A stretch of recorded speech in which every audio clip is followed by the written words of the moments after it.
Mari kita mulai renungan hari ini. Terima kasih Yesus, terima kasih Tuhan, hari yang baru, berkat yang baru, perkenanan-Mu yang selalu ada bagi kami Yesus. Biarlah Roh Kudus-Mu, hadirat-Mu memenuhi kami semuanya Yesus.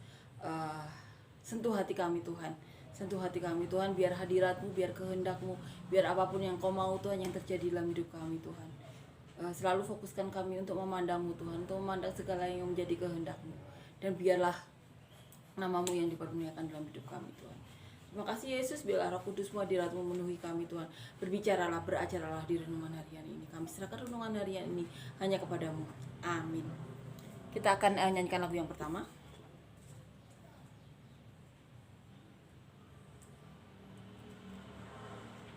Di hadapan tahta kudus-Mu,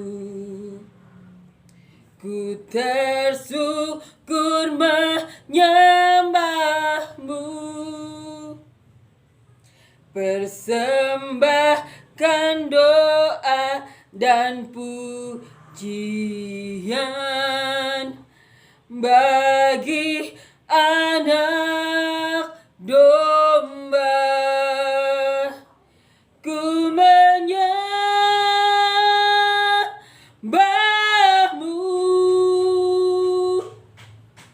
ku sembah-Mu,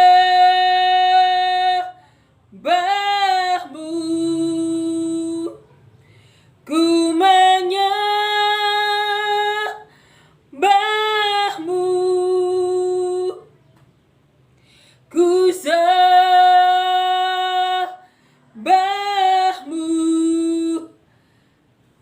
dan nama-Mu kudus, kudus Tuhan. Amin ya. Kita akan baca ya perikop di bawahnya. Kemarin kita baca dan ini ya, renungkan perumpamaan tentang orang-orang upahan di kebun anggur. Kita akan baca perikop di bawahnya. Kita akan lanjutkan di Matius 20 ayat 17 sampai 19, ditulis juga oleh Markus dan Lukas. Kita akan baca pemberitahuan ketiga tentang penderitaan Yesus. Ketika Yesus akan pergi ke Yerusalem, ia memanggil ke-12 muridnya tersendiri dan berkata kepada mereka di tengah jalan, "Sekarang kita pergi ke Yerusalem dan Anak Manusia akan diserahkan kepada imam-imam kepala dan ahli-ahli Taurat, dan mereka akan menjatuhi Dia hukuman mati. Dan mereka akan menyerahkan Dia kepada bangsa-bangsa yang tidak mengenal Allah, supaya Ia diolok-olokkan, disesah dan disalibkan. Dan pada hari ketiga Ia akan dibangkitkan." Ini ya yang ditulis oleh Matius. Bagaimana Tuhan bercerita kepada mereka, pemberitahuan. Kita akan baca bagaimana Markus menulis di Markus 10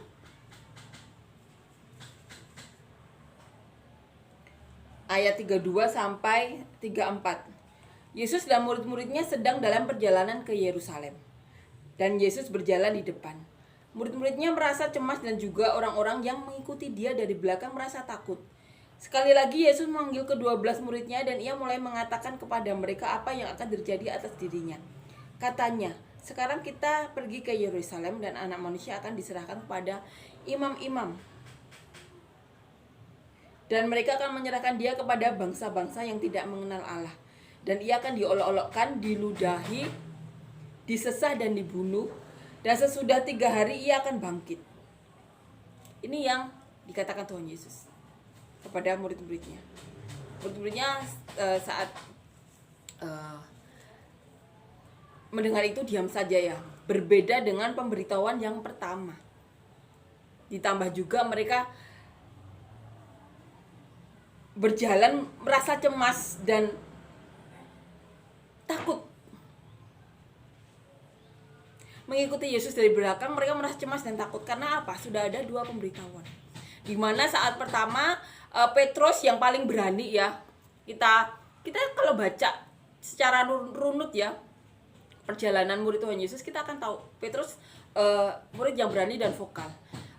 Saat pemberitahuan yang pertama, Petruslah yang ini ya berkata, Tuhan jangan sampai itu terjadi. Tapi Tuhan berkata, enyahlah kok iblis. Karena apapun yang tidak sesuai dengan kehendak Allah, Tuhan katakan itu pikiran dari iblis. Walaupun Petrus bermaksud baik, menurut Petrus itu kebaikan bagi Tuhan Yesus. Tapi Tuhan Yesus mengikuti apa yang dikatakan Bapa. Pemberitahuan yang pertama, Petrus yang paling berani. Pemberitahuan kedua, murid-murid tidak berani menjawab. Pemberitahuan ketiga ini, murid-murid mengikuti saat berjalan menuju Yerusalem merasa cemas dan takut. Kita akan baca bagaimana Lukas menulis. Lukas 18.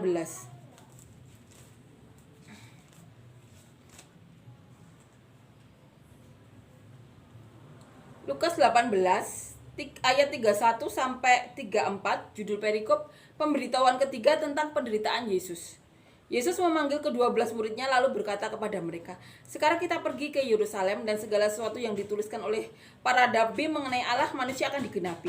Sebab ia akan diserahkan kepada bangsa-bangsa yang tidak mengenal Allah dan diolok-olokkan, dihina dan diludahi. Dan mereka menyesah dan membunuh dia dan pada hari ketiga ia akan bangkit. Akan tetapi mereka sama sekali tidak mengerti semuanya itu. Arti perkataan itu tersembunyi bagi mereka dan mereka tidak tahu apa yang dimaksudkan. Di sini di Lukas dikatakan mereka tidak tahu apa maksudnya. Tapi mereka sudah merasa cemas dan takut ya waktu mengikuti Tuhan Yesus menuju Yerusalem. Tapi saat Tuhan mengatakan ini, mereka tidak mengerti. Mereka sama sekali tidak mengerti semuanya itu. Arti perkataan itu tersembunyi bagi mereka dan mereka tidak tahu apa yang dimaksudkan. Ditulis di Lukas seperti ini.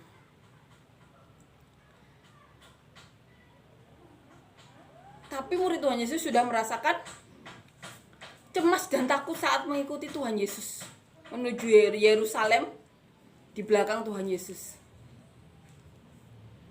Yang kedua, yang ketiga, murid-murid Tuhan Yesus sama sekali tidak menyela ya seperti Petrus. Mereka pastinya sering dimarahi Tuhan Yesus ya. Mereka diajar Tuhan Yesus, dibuat mengerti Tuhan Yesus. Sehingga kalau kita baca ada perubahan sikap pada pemberitahuan pertama, pemberitahuan kedua, dan pemberitahuan ketiga. Ada perubahan sikap mereka. Ini ya, kalau kita baca ya, Tuhan juga benar-benar mengajar murid-muridnya, memberitahu. Bagaimana kalau kita ini ya, kalau kita renungkan, Tuhan Yesus itu tahu akan diludahi, dihina, disesah, dibunuh.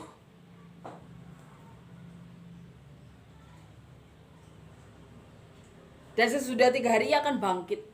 Tuhan Yesus mengatakan itu semua. Dan ketika sampai, bagaimana Tuhan Yesus berdoa sampai berpeluh darah. Ini yang dilakukan Tuhan Yesus, memberitahukan secara detail. Walaupun murid-murid Tuhan Yesus tidak tahu apa yang dimaksudkan.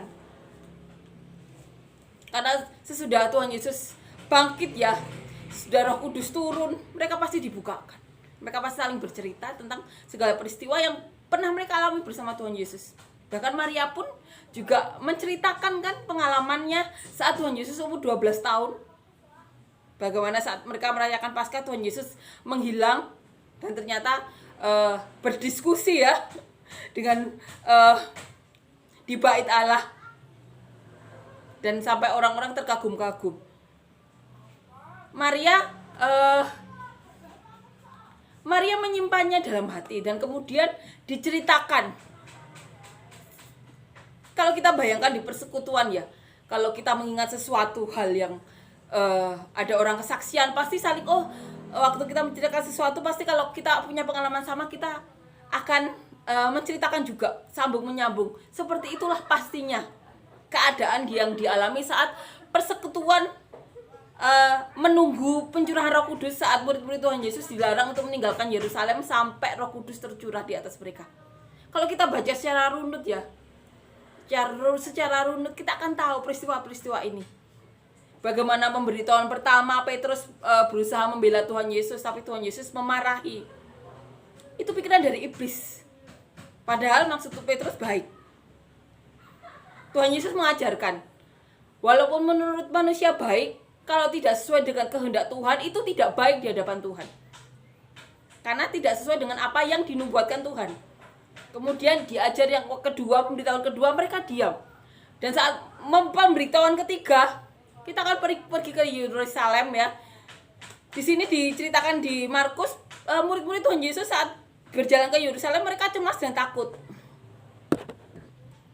Kita kalau baca secara runut, kita bisa memahami apa perasaan murid-murid Tuhan Yesus.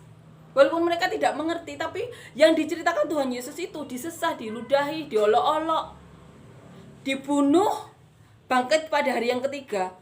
Mereka pasti juga bisa merasakan perkataan itu walaupun tidak tahu maksudnya. Tapi sesudah Tuhan Yesus bangkit, Roh Kudus turun. Kalau kita bayangkan saat mereka bersekutu, mereka saling menceritakan. Dan seperti yang saya katakan tadi ya, Maria pun menceritakan pengalamannya saat bersama Tuhan Yesus. Saat peristiwa itu kan kita baca, Maria menyimpan peristiwa itu dalam hatinya. Ini yang dialami Tuhan Yesus dan murid-muridnya. Bagaimana Tuhan Yesus mengajar murid-muridnya dengan sabar. Walaupun dengan untuk memberitahu itu mereka dimarahi. Bagaimana aku harus sabar lagi untuk memberitahu kalian? Seperti yang kita baca-baca kemarin. Murid-murid Tuhan Yesus sering dimarahi, tapi mereka tidak menyerah. Dan Tuhan Yesus juga mengajar sampai kesudahannya. Dua belah pihak saling bekerja sama. Murid-murid Tuhan Yesus seorang nelayan, seorang pekerja biasa, ada yang pemungut cukai. Diajar Tuhan Yesus untuk mengenal Injil. Bagaimana Injil itu nanti akan mereka catat, mereka ceritakan. Lukas mencatat, beberapa rasul lainnya mencatat, Paulus mencatat. Banyak kitab muncul, Injil muncul. Kasih karunia diberitakan, belas kasihan Tuhan Yesus atas manusia yang menyelamatkan manusia. Ini yang kita alami. Bagaimana Tuhan mengajar kita hari demi hari lewat perjalanan hidup kita untuk menjadi apa ya? Sesuai dengan kehendak Tuhan. Setiap orang punya tugas dan hal-hal yang dilakukan ya untuk kebaikan pastinya. Tuhan kalau meminta sesuatu, kalau bukan untuk kebaikan manusia, tidak mungkin berbicara ya. Kalau kita bisa merenungkan isi hati Tuhan. Segala sesuatu yang Tuhan inginkan pasti untuk kebaikan manusia. Kalau kita baca Injil, baca perjalanan Tuhan Yesus bersama murid-muridnya, kita bisa sedikit banyak mengerti isi hati Tuhan. Dan untuk lebih mengerti, kita harus minta bimbingan Roh Kudus, minta Tuhan untuk mencurahkan isi hati Tuhan, pengertian-pengertian dari Tuhan, hikmat-hikmat dari Tuhan. Ini salah satunya. Tuhan mengajar, memberitahu muridnya. Ini yang dialami itu Tuhan sudah mengasih tahu. Pemberitahuan pertama, kedua, ketiga. Ini yang juga menguatkan murid-murid Tuhan Yesus. Saat kejadian itu Tuhan sudah tahu. Jadi saat Petrus mengalami hal yang menyayat hati akhir hidupnya, karena Petrus itu mengalami semuanya cerita dari Tuhan Yesus itu, semuanya itu terpenuhi. Bagaimana Tuhan Yesus menceritakan pemberitahuan pertama, kedua, ketiga, dan itu terpenuhi semuanya. Dan mereka saksi hidup. Mereka saksi hidup dari apa yang dilakukan Tuhan Yesus untuk menyelamatkan manusia, seperti apa yang dinubuatkan oleh para nabi mereka, para pendahulu mereka. Amin ya. Pemberitahuan yang ketiga, di mana Tuhan Yesus tahu apa yang akan dia alami. Olok-olok, ludah, cercaan, hinaan, siksa, dibunuh, dan bangkit pada hari yang ketiga. Amin ya. Kita akan nyanyi ke lagu yang kedua.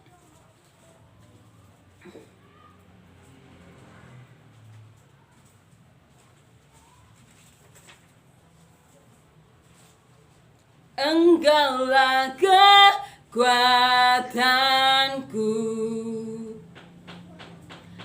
tempat perlindunganku, saat badai menerpa. lebat. Aku tak akan goyah. Aku tak akan goyah, sebab Kau sertaku. Sejauh langit dari bumi, begitu besarnya kasih-Mu. Penuhi hati kami yang rindu menyembah-Mu, Yesus. Sejauh langit dari bumi, begitu besarnya kasih-Mu.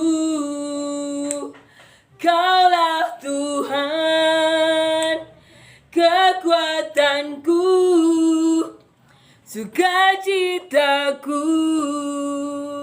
Terima kasih Yesus, terima kasih Tuhan untuk semua kebaikan-Mu. Terima kasih Yesus, terima kasih Tuhan untuk semua hal yang Kau izinkan terjadi dalam hidup kami. Ayo percaya, itu semuanya untuk kebaikan, untuk memenuhi semua hal yang Kau inginkan terjadi dalam hidup kami. Biarlah kami selalu dituntun dengan Roh-Mu Yesus. Biarlah apapun yang kami lakukan itu sesuai dengan kehendak-Mu. Mampukan kami Tuhan. Kami tidak bisa tanpa Roh Kudus-Mu Tuhan. Kami perlu Kau Yesus. Kami perlu Roh Kudus-Mu. Dan tidak bosan-bosannya kami berdoa Tuhan. Biarlah setiap apa yang kami baca, dengar, renungkan hari ini Tuhan bisa menjadi benih yang baik Tuhan. Firman-Mu menjadi benih yang baik.